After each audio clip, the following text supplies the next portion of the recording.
M news కి స్వాగతం. కాకినాడ జిల్లా కాజులూరు మండలం గొల్లపాలెం శివారు గుండారం చుట్టుపక్కల రైతులు బుధవారం ఎం న్యూస్ తో మాట్లాడుతూ తుఫాను కారణంగా గత 4 రోజులుగా కురుస్తున్న వర్షాలకు చేతికొచ్చిన వరి పంట నీట మునగడంతో ఏం చేయలేని పరిస్థితి ఏర్పడిందని, కళ్లాల్లో తడిసిన ధాన్యాన్ని మద్దతు ధరకే కొనుగోలు చేయాలని, దీనిపై ఉన్నతాధికారులు తక్షణమే స్పందించి మాకు న్యాయం చేయాలని ఆవేదన వ్యక్తం చేశారు.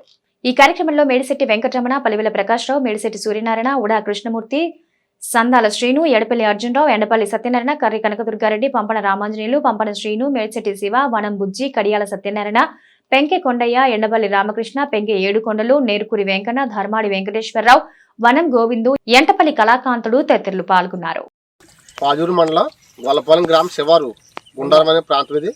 ఇక్కడ ఇంచుమించు వ్యవసాయ హైకోర్టు ఒక 60 ఎకరాల సుమారు ఉంటుందండి.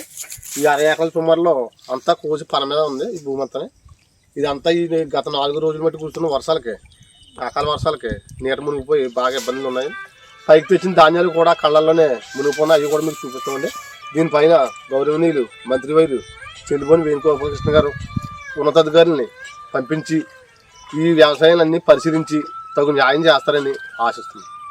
4 రోజులుగా కురిసి వర్షాల బారిన మొత్తం ఈ రైతులందరూ చాలా బాధలు పడుతున్నాం. ఈ ధాన్యం ఏమో కొనుగోలు చేయలేక మామూలుగా ఆరోదాలలో సరిపోవట్లేదని అలా కొంతమంది పెట్టి కూర్చున్నారు. కొంతమంది కోసిని అలాగే ఎట్టినప్పటికీ వర్షాలు భారీగా వచ్చేయడంలో ఏం చేయలేక ఇవాళ పరిస్థితి మాకు ఏం చేయాలో తోచిబడి అవుతులేదు. లోపల ఎవరికాళ్ళకి డబ్బులు ఇవ్వాలా, వాళ్ళ మట్టి కాళ్ళు తిరుగుతున్నారు. ఇవన్నీ బాధలను చూసి మీరు అధికారులు మా మీద స్పందన చేసి మొత్తం మీద ఈ ధాన్యాలు కొనుబడి చేసి మాకు తగినంత ఇది చేసి ఎలా ఉన్న ధాన్యం అలా కొనుబడి చేసి ఏర్పాట్లు చేయాలి.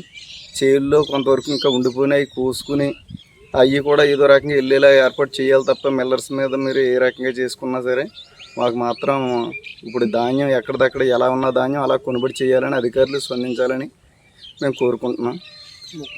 మొత్తం ఈ రైతులందరూ కూడా చాలా బాధతున్నాం. ఈ నీరు ఇవి కూడా ఏ పక్క మూయడానికి కూడా దారి ఆస్కారం కనపడట్లేదు.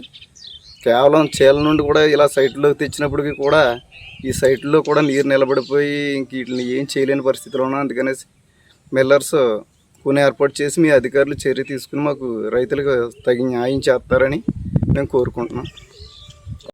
మరిన్ని తాజా వార్తా విశేషాల కోసం ఎం న్యూస్ ని సబ్స్క్రైబ్ చేయండి, మీ మిత్రులకు షేర్ చేయండి.